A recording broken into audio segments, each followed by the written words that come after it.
Honours first ইয়ারের সবচাইতে গুরুত্বপূর্ণ একটা টপিক হচ্ছে অফ স্টাডিজ, যেটা ফ্রান্সিস বেকন লিখেছেন। এই এসে থেকে প্রথম বর্ষ পরীক্ষায় সচরাচর এক দুইটা প্রশ্ন কমন আসতে দেখা যায়। এই সকল প্রশ্নের উত্তর দেওয়ার জন্য ক্লাসটা শেষ অবধি মনোযোগ সহকারে দেখবা। আশা করি আজকের এই ক্লাসের পর থেকে তোমাদের স্টাডিজ নিয়ে যে প্রবলেমগুলো ছিল এগুলা সমাধান হয়ে যাবে। অফ স্টাডিজ আসলে কি? এটা হচ্ছে একটা এসে। It is a national fictional, it is a non fictional এসে বলা হয় এটাকে। তো আমরা অনেকেই আসলে এসেটা কি এটা আমরা জানি না। এসে এসে কি? এসে হচ্ছে সাহিত্য প্রবন্ধ। আমরা ছোটবেলায় পড়েছি এসে হচ্ছে প্রবন্ধ রচনাকে এসে বলে, কিন্তু লিটারেচারে এসে হচ্ছে লিটারি কম্পোজিশন, সাহিত্য প্রবন্ধ। কে লিখেছেন এটা? Francis Bacon. তো ফ্রান্সিস বেকন আসলে কে? He is called the national philosopher, তাকে জাতীয় দার্শনিক বলা হয়, and the father of the prose, এবং গদ্য, ইংরেজি গদ্যের জনক বলা হয় ফ্রান্সিস বেকনকে। We want to know him more, আমরা তার সম্পর্কে আরো অনেক তথ্য পেয়ে থাকি। Let's come to know about him, চলো আমরা তার সম্পর্কে কিছু তথ্য দেখে আসি যে তিনি আসলে কে। Francis Bacon was born in 1561। Francis Bacon মূলত জন্মগ্রহণ করেন 1561 সালে, and died in 1626, এবং তিনি মৃত্যুবরণ করেন 1626 সালে। He was born in London to parents who were members of court of Elizabeth of Queen Elizabeth I. তিনি মূলত জন্মগ্রহণ করেন লন্ডনে to parents who were members of court of Queen Elizabeth I, অর্থাৎ তার বাবা মা তারা যুক্ত ছিল, সদস্য ছিলেন court of Queen Elizabeth one, রানী এলিজাবেথের কোর্টের তারা অনারেবল মেম্বার ছিলেন। He attend Trinity College for practising law, তিনি ট্রিনিটি কলেজে ভর্তি হন ফর প্র্যাকটিসিং ল শিক্ষার জন্য। ইন হিজ লেট টেন্স, তার 10 বছর বয়সের পর, and became a member of the House Commons at the age of 23, তিনি 23 বছর বয়সে হাউস অব কমন্সের মেম্বার হিসেবে নিযুক্ত হন। His career flourished under the King James I, তার ক্যারিয়ার জীবনটা খুবই সুন্দর ছিল, খুবই প্রাণবন্ত ছিল কিং জেমস ওয়ানের সময়। রাজা জেমস ওয়ানের শাসনকালে তার যে ল ক্যারিয়ার ওইটা খুবই ফ্লোরিশড, অর্থাৎ খুবই সৌন্দর্য, খুবই প্রাণবন্ত ছিল। But later scandals ended his life as a politician, কিন্তু পরবর্তীতে তার লাইফের একটা স্ক্যান্ডাল সমাপ্তি ঘটে। পরবর্তীতে তার লাইফের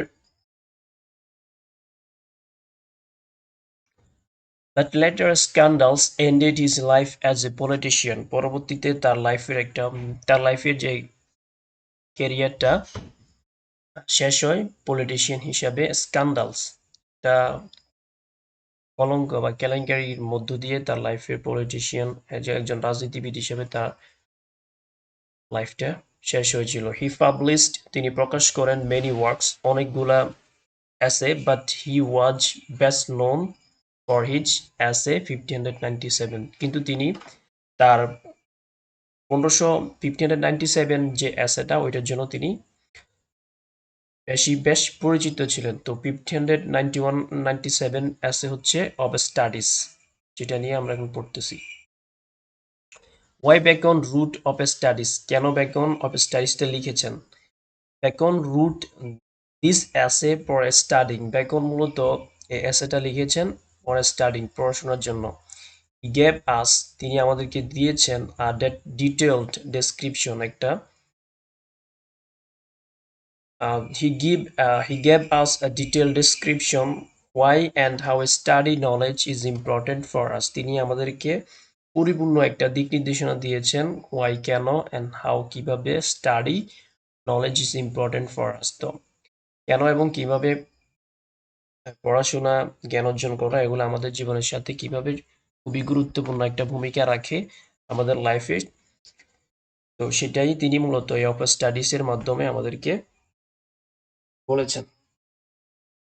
অফ স্টাডিজ মূলত এমন একটা গ্রন্থ যেটাকে আমরা শুধু, অফ স্টাডিজ মূলত এমন একটা অ্যাসে যেটা আমরা পড়াশোনা না, আমাদের পড়াশোনার বাইরেও এই অফ স্টাডিজ সম্পর্কে আমাদের অ্যাজ আ স্টুডেন্ট হিসাবে জানা দরকার।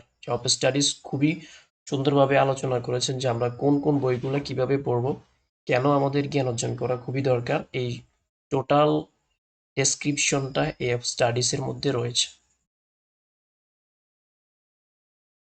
তো আমরা মূলত এই স্টাডিজ থেকে জানতে পারবো যে কোন বই আমাদের কিভাবে পড়া উচিত এবং কেন আমরা জ্ঞান অর্জন করব।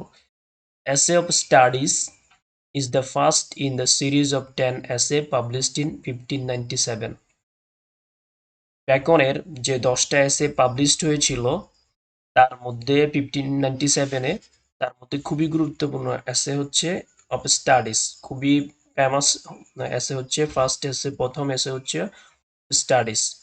লেটার ইট ওয়াজ রিভাইজড, পরবর্তীতে এটা পুনরাবৃত্তি করা হয়েছিল ইন 1612 1612 সালে with the edition of some more sentence, অতিরিক্ত কিছু সেন্টেন্স যোগ করার মধ্য দিয়ে অ্যান্ড এবং আইডিয়াস ধারণা in it along with the alliteration in it along with the alliteration in some vocabulary terms, কিছু অতিরিক্ত সেন্টেন্স আইডিয়া এবং এই অতিরিক্ত সেন্টেন্স আইডিয়াগুলোকে পরিবর্তন করা হয়েছিল ইন সাম ভোকাবুলারি টার্মস, কিছু ভোকাবুলারি শর্তাবলী দিয়ে।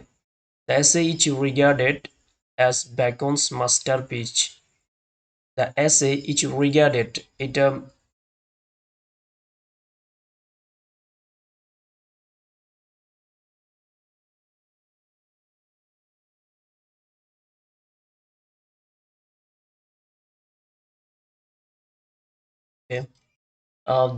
This essay is regarded as Bacon's masterpiece, এই এসেটাকে মূলত গণ্য করা হয় ব্যাকনসের মাস্টারপিস essay হিসাবে, enriched with stylized Latin vocabulary, fresh and new ideas, logical and relevant themes and wisdom of the world. This essay is regarded as Bacon's masterpiece, enriched with stylized Latin vocabulary, fresh and new ideas, logical and relevant themes and wisdom of the world. এই এসেটাকে গণ্য করা হয় ব্যাকনসের masterpiece এসে হিসাবে, enrich যেটা যেটা ব্যাকনকে পৌঁছে দিয়েছিল,